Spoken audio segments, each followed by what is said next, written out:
Listen, if you didn't know there was a scam, then you're too dumb for the job. And if you did know, you were in on it, so either way you're out. Get the out of here. Am I firing you? No, I'm not firing you. I'm firing you. What?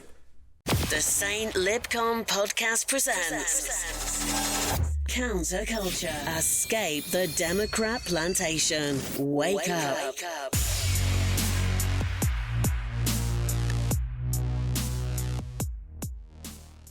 Welcome back to the Saint Libcom podcast. Thanks for joining us tonight, where we're going to answer the question of the week apparently, is Mike Bloomberg a racist? Great question. Now, just a quick reminder, if you like our content, like this video, share it, and most importantly, if this helps us out, subscribe to the channel. Yes, so we're going to answer, is Mike Bloomberg a racist? Black conservative, here's my perspective. Short answer, no. Okay, now, the real answer is, I don't know. And to be honest with you, I don't like to spend a whole lot of time trying to figure out what's in people's heads. I have no freaking clue. And I'll probably, no matter how much I try, never know what's really going on. So, it's a waste of time, you know. We could be talking about other more important stuff, but you're trying to psychoanalyze people. You know, instead of doing that, let's just talk about things we do know, right? So, here are the facts.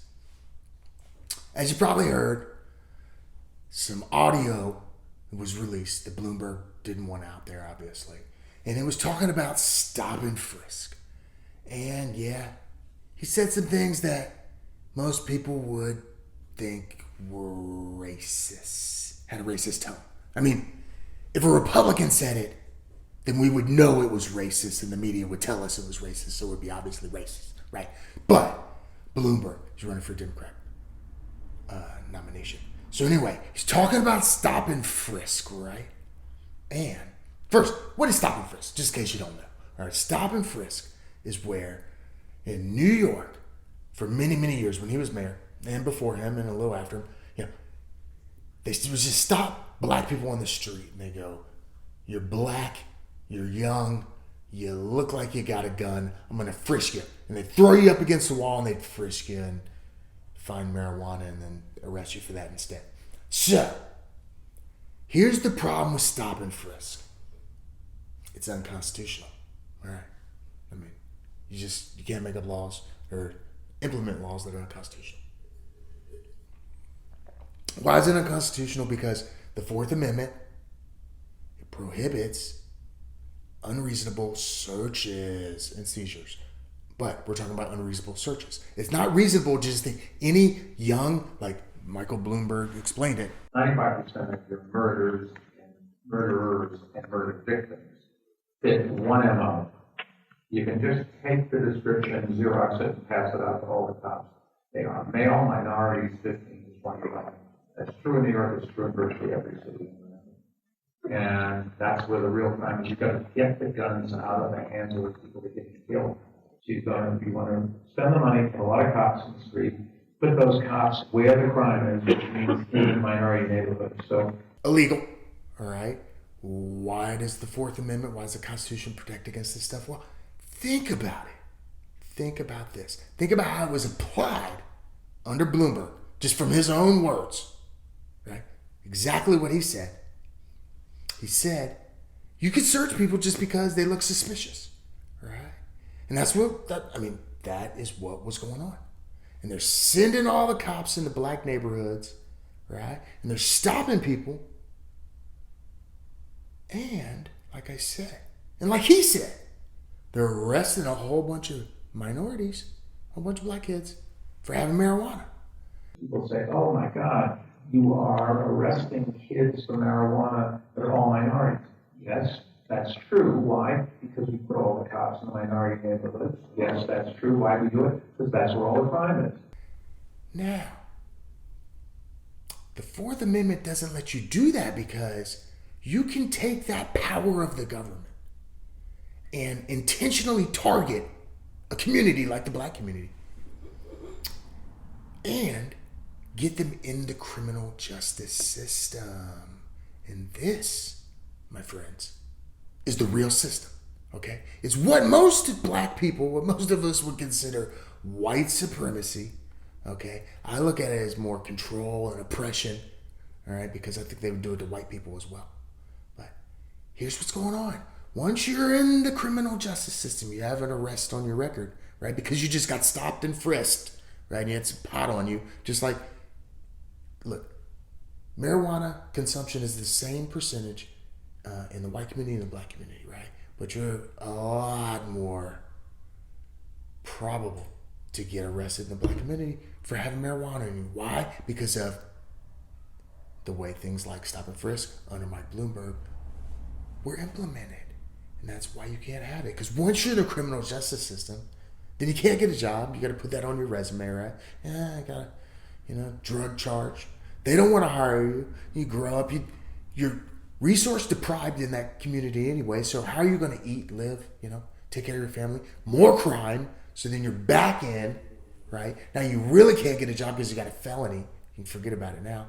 And it's the cycle. Again, this is the system, all right? Why would Mike Bloomberg do this? Well, it's simple. He hates No, I'm kidding. Why would Mike Bloomberg do this? Why would he want to implement a policy that's going to get a whole bunch of black people in the criminal justice system? Think about this. It's because Mike Bloomberg is a globalist. And globalists, they derive their power from control, okay? And that's what they want to do. They want to create problems that people just can't escape from, right? Like stop and frisk, right? Get you in the criminal justice system, get you in the cycle where you can't get a job, so you got to commit crime so you can't get a job, right? Okay? He's doing that to young minorities. His words, not mine.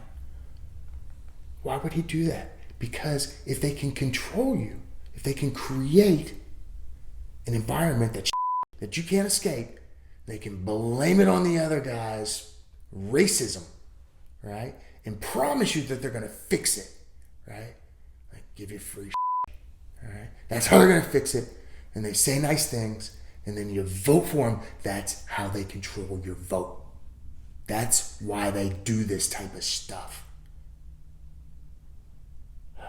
It's that simple, man. And to be honest with you, again, I see it more as like control and oppression versus white supremacy. You call it what you want, all right? I'm not up on tags. Call it what you want. It's easy to target a minority community like this. And that's why the Fourth Amendment outlaws this type of thing, all right? Now, you say, all right, this happened a long time ago. Maybe Mike Bloomberg has learned his lesson, right? Maybe as president, he's not going to be, throwing people up against the wall, right? And the way you get the guns out of the kids' hands is to throw them against the wall and frisk them. And then they say, oh, I don't want that. I don't want to get caught, so they don't bring the gun. They still have a gun, but they leave it at home. Hopefully not. But Mike Bloomberg does want to take your guns. Again, a globalist tactic. How can you control the population if there's 200 million guns out there, right? You can't. But if you take them all from the law-abiding citizens, they're easy to control. And again, that's what the globalists want to do. Control your ass. All right? So, you look at what was happening over in VA, over in Virginia, and all that huge rally, and they're passing all this anti-gun legislation. Mike Bloomberg, $2 million in the off-season election, right? Off-cycle election, he put into that to make sure those things are happening. This dude will take our guns, okay? If he can get everything in place. So, here's the bottom line, couple. Systematic oppression. You have to be able to recognize it, man. You got to be able to say, look, this dude, he's no good for us, okay? Again, he's a globalist. He wants to control us. And he'll never put your interests as a regular American in front of all these elites, all right, around the world. I'm telling you right now. And remember, He's either too dumb to recognize the scam or he's in on it. Either way, he's out. Get the out of here, Mikey. Go get a box. The Saint Libcom podcast presents Counterculture. Escape the Democrat plantation. Wake up.